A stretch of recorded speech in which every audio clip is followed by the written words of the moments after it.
Então, pessoal, a gente vai continuar as aulas. Vamos tentar um formatozinho um pouco diferente dessa vez. Essa aula a gente vai dividir em duas partes. A aula é basicamente sobre comunicação bucosinusal e a gente vai falar desde o conceito até o tratamento. A gente vai passar um pouco pela parte de anatomia do seio maxilar mesmo. Tá? Então a gente vai falar um pouco de anatomia, vai falar um pouco sobre histologia do seio. A gente vai abordar o seio como um todo para depois realmente entrar na parte de tratamento. Por isso a gente vai dividir essa aula em duas partes. Então vai ter uma primeira aula de mais ou menos uns 20 minutos e depois a gente vai lançar um segundo vídeo com mais ou menos 20, 25 minutos para poder finalizar todo o conteúdo. Isso aqui é uma aula bem reduzida, ninguém vai sair daqui especialista em seio maxilar, ninguém vai sair daqui o cirurgião sabendo remover qualquer corpo estranho do seio ou identificar de cara uma comunicação bucosinusal. Mas é o básico, é o principal, é o início, é um ponto de partida para a gente abordar coisas talvez um pouco mais complexas na frente, ok? Então, o que é o seio maxilar? O seio maxilar, basicamente, ele é uma cavidade pneumática que fica localizada dentro da maxila, tá? Então, se vocês olharem para essa imagem aqui, ele é uma cavidade bem grande, bem considerável, ele é um dos seios faciais que a gente tem. A gente não tem só o seio maxilar, a gente também tem o seio esfenoidal, o seio etimoidal, a gente tem outros seios, seio frontal, que também fazem parte de um conglomerado de seios da região da face. A gente vai falar por que de seio maxilar e porque basicamente a gente vai abordar muito mais a parte do seio maxilar. Porque ele é o seio que a gente acaba trabalhando muito mais, principalmente porque ele tem uma relação quase que direta com as raízes dos molares e pré-molares superiores. Então, por consequência disso, a gente tem um risco maior de ter uma comunicação, uma iatrogenia nessa estrutura. Tá?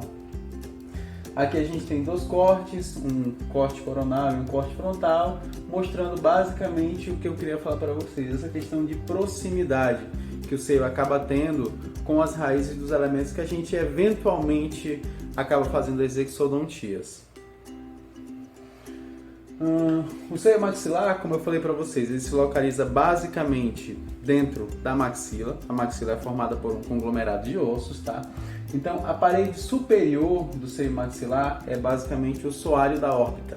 Tanto que, em alguns casos de fratura do soalho da órbita, a gordura orbital ela acaba entrando para dentro do seio maxilar. E aí é preciso fazer uma cirurgia, colocar uma tela, porque esse osso logo abaixo do globo ocular, ele é um pouco mais fino, a gente fala que é um osso um pouco mais papiráceo, de tão fino. Então ele rompe com mais facilidade, e por ele romper com mais facilidade, em alguns casos de trauma direto no globo ocular, acaba acontecendo o que a gente chama de blow-in, que é o globo ocular entrar um pouco para dentro em virtude de ter um rompimento do soalho, a gordura entra para dentro do seio e o globo ocular desce um pouquinho. Às vezes dá uma diplopia no paciente, o paciente começa a ter visão dupla. Muitas vezes é um dos sinais que a gente leva em consideração para averiguar se teve ou não fratura do soalho da órbita. A gente tem a parede inferior, que ela é constituída basicamente pelos processos alveolares dos dentes inferiores, dos dentes superiores. E medialmente a gente vai ter o soalho da fossa nasal, que é aquela cavidadezinha que já é uma parede óssea basicamente que divide o seio da cavidade nasal. A gente acaba não abrindo, não entrando muito nessa área, acaba ficando muito mais com o pessoal do otorrino, mas é bom a gente conhecer, até para a gente não ficar perdido no assunto muitas vezes. No teto do seio, a gente basicamente tem os ramos, tá? Os ramos nervosos e os ramos vasculares nervosos. E não só vascos nervosos, como a gente também tem ramos linfáticos, a gente tem toda uma estrutura de irrigação e drenagem na parte do teto do seio, na parte superior. Ao contrário do que se pensa, o seio é uma cavidade oca, mas ele não é pouco vascularizado, ele tem uma vascularização bastante significante, tá? E ele é inervado e vascularizado por aqueles mesmos nervos e vasos que acabam irrigando e vascularizando os molares superiores, os pré-molares superiores e os incisivos. Então aquele nervo alveolar superior posterior, nervo alveolar superior médio, superior anterior, todos eles fazem parte da inervação do seio maxilar, tá? Não só os nervos, como as artérias e veias, e a gente também tem drenagem linfática, além de um plexo pterigoide, que também faz parte da drenagem do seio maxilar. Então, a vascularização do seio maxilar, ela basicamente se dá pelos ramos da artéria maxilar. Quais são esses ramos? Como eu falei para vocês, o ramo alveolar superior posterior, o infraorbital, a palatina descendente, as artérias gengivais, assim como todos os ramos da região de premolares e incisivos também fazem parte da drenagem, da drenagem venosa e da irrigação do seio maxilar. A drenagem venosa, quando a gente fala em drenagem venosa, a gente tem um plexo nessa região aqui que a gente chama de plexo pterigoide, que é um conglomerado de veias que tem a função justamente de fazer a drenagem dessa região do seio. Além do plexo pterigoide, a gente tem a veia facial e a veia esfenopalatina. A inervação, como eu falei para vocês, ela segue a mesma inervação dos dentes. Então, o nervo alveolar superior posterior, o nervo infraorbital, as palatinas descendentes, algumas artérias gengivais, elas fazem parte da inervação do seio maxilar, e também muitas vezes quando a gente vai abordar o seio maxilar, é importante fazer estruturas, anestesias principalmente do nervo infraorbital, e se for uma abordagem um pouco mais posterior, do nervo alveolar superior posterior. Mas geralmente infraorbital e médio é o ideal para a gente poder fazer, por exemplo, uma caudal look, quando a gente quer acessar diretamente o seio maxilar. Tá? Qual é a função do seio maxilar? É uma pergunta que até hoje não se tem muito bem uma resposta definida. O seio maxilar, ele tem basicamente a função de ressonância, ele é como se fosse uma caixa acústica que permite que a gente defina meio que a entonação da voz. Então ele é quase como se fosse uma caixa para ressonância, mas tem trabalhos que mostram que além disso ele serve como filtro, tá? Para aquecer o ar que passa através das narinas, e alguns artigos vêm mostrando que ele também serve para resfriamento, visto que algumas artérias cerebrais, elas passam pelo seio maxilar, e quando elas passam através do seio, como a temperatura do seio é ligeiramente abaixo da temperatura corporal, elas acabam resfriando um pouquinho mais antes de ir realmente para a circulação sanguínea como um todo. O seio maxilar, ele é revestido por uma membrana. Essa membrana a gente chama de membrana de Schneider, tá? O que é essa membrana? Ela basicamente é um epitélio pseudoestratificado colunar ciliado. Tá? Esse é um epitélio exclusivo do seio maxilar? Não. Esse é um epitélio exclusivo de todo o sistema respiratório. Então esse mesmo tecido que a gente encontra no seio maxilar, a gente vai encontrar nas vias aéreas superiores tranquilamente, a gente vai encontrar nos alvéolos, nos brônquios, a gente vai encontrar com bastante facilidade esse tecido. O que esse tecido faz? Ele basicamente tem uma camada de células cilíndricas ciliadas que elas fazem movimentos unilaterais, num sentido só, para ficar mais fácil de vocês entenderem. Então, por exemplo, esse tecido, quando ele está na região, por exemplo, dos brônquios, ele tende a expelir sempre o muco para cima. Então, quando ele está dentro do seio, ele tende a expelir esse muco para dentro do ósseo do seio maxilar, na verdade, em direção ao ósseo do seio maxilar, que vai direto para a cavidade nasal. Tá? São células geralmente caliciformes e elas são uma membrana. Ele é uma membrana muito fina. A membrana de Schneider é uma membrana fina e delicada. Ela tem mais ou menos uma espessura de 0,3 a 0,8 milímetros. E em alguns casos, essa espessura ela acaba variando. E o que vai definir se essa espessura vai ser maior, mais estreita? É basicamente os traumas que essa membrana vem sofrendo no decorrer do tempo. Então, logo quando a pessoa nasce, está em desenvolvimento, o seio maxilar também está em desenvolvimento, ela é uma membrana muito fina, muito delicada. Só que com o passar dos anos, a pessoa vai sofrendo alguns traumas naquela mucosa. O que é isso? Ela vai batendo, ela vai machucando a mucosa? Não necessariamente. O que acontece é que, com o passar do tempo, as pessoas vão tendo algumas rinites, algumas sinusites, algumas infecções do sistema respiratório que acaba acometendo aquela mucosa. E em virtude desse trauma continuado ao longo dos anos, essa membrana ela acaba ficando cada vez mais espessa. Então não é normal, por exemplo, uma pessoa que tem crises de sinusite quase que semanais ou a cada mês, ter uma membrana um pouco mais espessa, diferente de uma pessoa que tem poucos problemas respiratórios ou quase nenhum, ter uma membrana muito mais fina. Isso é natural, isso é normal, tá? Isso influencia em que? Pessoas que têm a membrana mais fina, essa membrana ela acaba sendo mais fácil de romper. Pessoas que já têm um trauma maior naquela região da membrana, essa membrana ela é um pouco mais difícil de romper, é um pouco mais grossa. Tá? Isso a gente vai tentar ilustrar um pouco mais para frente para vocês. Então, basicamente, o que causa a sinusite? Sobre esses fatores que podem acabar irritando a membrana do seio, a principal deles é a sinusite. Então a gente vai tentar abordar um pouquinho de uma forma bem sucinta e bem prática e simples para tentar passar para vocês. Então, o que causa uma sinusite? Basicamente, a gente vai ter fatores locais que podem causar sinusite. E quais são os fatores locais?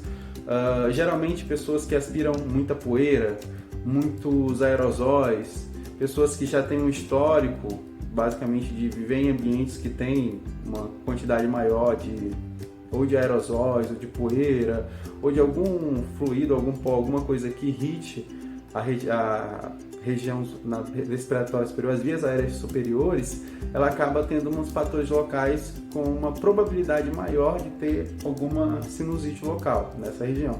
Essas sinusites elas podem ser agudas, a pessoa pode sentir dor de cabeça, pode sentir dor nos seios da face, pode sentir dor ao beber água, isso é normal, ou pode ser crônica, entendeu? Não é uma dor, é só um incômodo, mas é por longos períodos. E a gente também tem fatores sistêmicos. Dos fatores sistêmicos que a gente tem, o mais comum é a baixa imunidade. Então, pessoas que têm imunidade baixa, elas acabam sendo mais suscetíveis a infecções do seio maxilar. Não só do seio maxilar, como de todos os outros seios da face também. Mas, inicialmente, o seio acometido geralmente é o maxilar, e aí a infecção acaba migrando para os outros seios através do seio maxilar. Então, geralmente, acaba começando no maxilar e vai se difundindo para os demais seios da face. Como eu falei para vocês, dentre os fatores sistêmicos a gente tem aí a imunossupressão.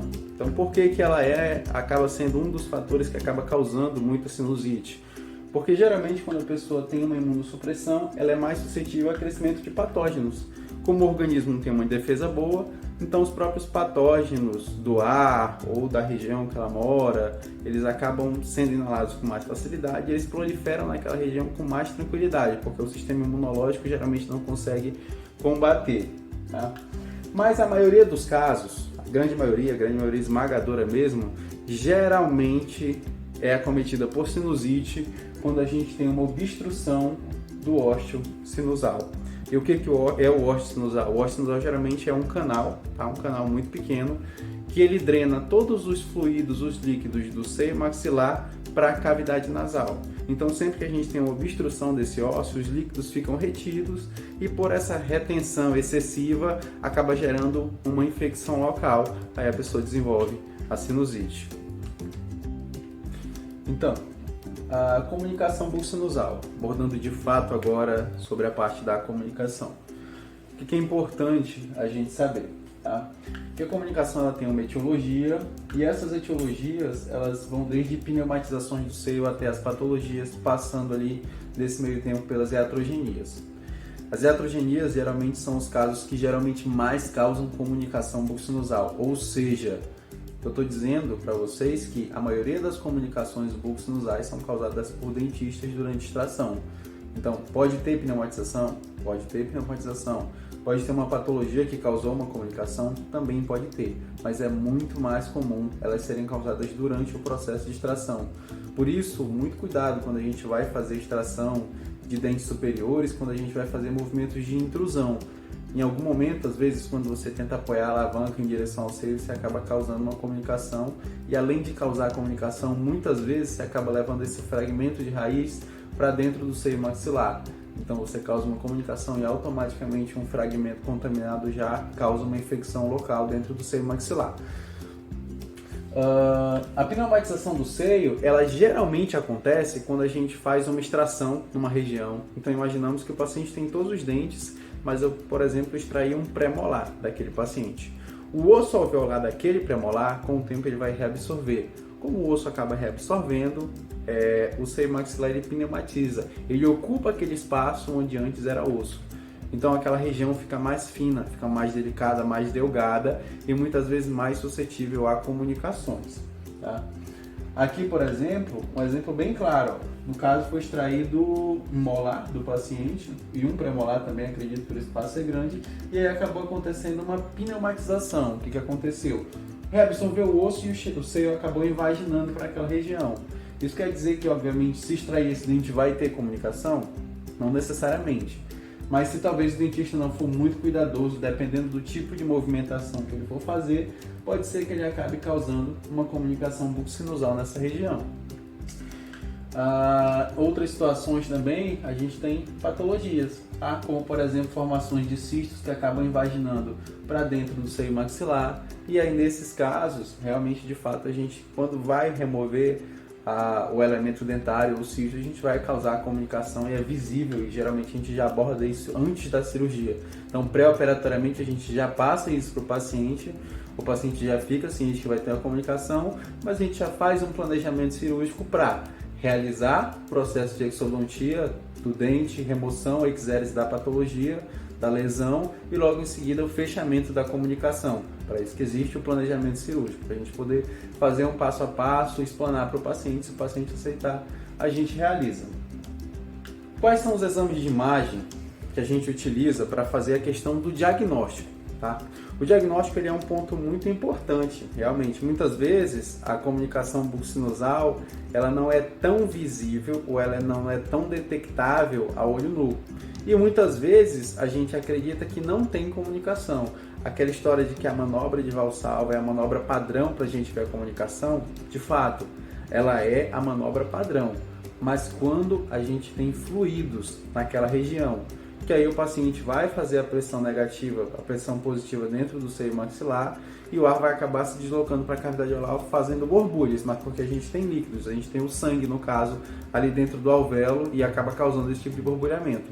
Mas quando é uma comunicação tardia, ou quando, por exemplo, o paciente tem pouco sangramento, ou quase nenhum, muitas vezes a gente não visualiza essa comunicação. E aí que está o problema, porque a gente deixar uma comunicação para tratar posteriormente acaba dando muito mais trabalho do que você abordar de imediato. Tá? Uma vez que a comunicação ela cronifica, você vai ter muito mais trabalho, porque inicialmente você vai ter que medicar esse paciente pré-operatoriamente. Muitas vezes é preciso fazer lavagens da cavidade sinusal antes de abordar, para só então abordar cirurgicamente para poder fechar a comunicação. Então, além do tempo ser maior, o trabalho é maior e o risco de infecções posteriores e até a taxa de insucesso também é maior. Por isso é tão importante muitas vezes diagnosticar no ato que ocorreu a comunicação. Quando ocorre tardiamente, o diagnóstico acaba dificultando um pouco mais o trabalho do cirurgião dentista. Então, o que a gente tem para diagnosticar? A gente tem as radiografias, tá? Elas são utilizadas para detectar alguma comunicação, mas geralmente as maiores. Tá? E existem tipos de comunicações que a gente não vai conseguir visualizar com uma radiografia, seja ela periapical ou seja ela uma radiografia panorâmica. Qual é o padrão, qual é o ideal que a gente deveria utilizar sempre para ver a questão das comunicações? Seria as tomografias computadorizadas. Elas são meio que consideradas o padrão ouro. A gente consegue ver muito melhor a questão da comunicação, principalmente pela visão tridimensional. Então eu consigo fazer vários cortes dentro de uma imagem tomográfica e identificar não só a comunicação, como a localização precisa dela e quais dentes podem estar relacionados. Então ela acaba facilitando muito o diagnóstico, o planejamento e o tratamento do paciente. A gente também tem as ressonâncias. E ressonância não é uma das melhores imagens para a gente ver comunicação bucco-sinusal. Tá? Ela vê muito bem tecido mole, mas ela não é o ideal. Eu, particularmente, tenho muito mais facilidade para identificar e até para manusear os exames imaginológicos através das tomografias. E, além do mais, as tomografias, de fato, hoje são padrão ouro. Tá? Ultrassonografia não dá para visualizar a comunicação bucco-sinusal. Então, como eu falei para vocês, a situação que a gente pode ter são as pneumatizações e a gente também pode ter algumas situações atípicas que a gente muitas vezes deduz que pode ter uma comunicação ou não, como por exemplo nessa imagem aqui.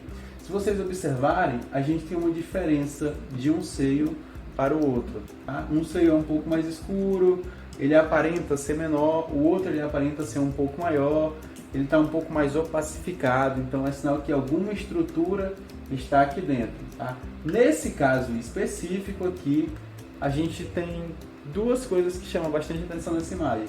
Primeiro é essa opacificação que a gente tem nessa região. Segundo é que a gente tem um lente supranumerário aqui. Possivelmente ele pode estar dentro do seio. Não posso afirmar 100%, a não ser que eu faça uma tomografia computadorizada para de fato identificar se ele está ou não dentro do seio. Tá? E essa imagem aqui, nesse caso desse paciente, era um cisto de retenção mucoso. Ele é como se fosse uma mucocele dentro do seio maxilar. Tá? É uma analogia muito simples à mucocele bucal. É como se fosse uma mucocele um pouco aumentada, um cisto de retenção mucoso bem maior dentro do seio maxilar. E ele acaba formando essa imagem aqui. Tá? No caso desse paciente era isso, mas poderia ser outra coisa. Estou falando para vocês que o paciente já foi operado, a gente já viu o que era, a gente já removeu inclusive a lesão. O corte coronal, ele me permite visualizar os seios de uma forma mais objetiva e principalmente eu consigo ver o canal do seio maxilar, se ele está obliterado, se ele não está, até por exemplo para as questões de sinusite, é muito prático, tá? Aqui, por exemplo, a gente pode ver seio frontal, aqui no seio maxilar eu consigo ver todo o trajeto do ósseo do seio maxilar, tá? Ele desembocando na cavidade oral e todo o trajeto até chegar ao seio maxilar. Então, sempre que tem uma obliteração nesse percurso aqui, tanto de um lado quanto do outro, nesses casos, de fato, a gente tem obliteração, tem aquela retenção de líquido e acaba tendo a infecção do seio maxilar, tá? Uma vez, eventualmente, quando isso é desobliterado, a infecção tende a sanar. O que oblitera, o que acaba fechando, vedando isso aí? Geralmente, esse vedamento, ele acontece muitas vezes por inflamação das mucosas.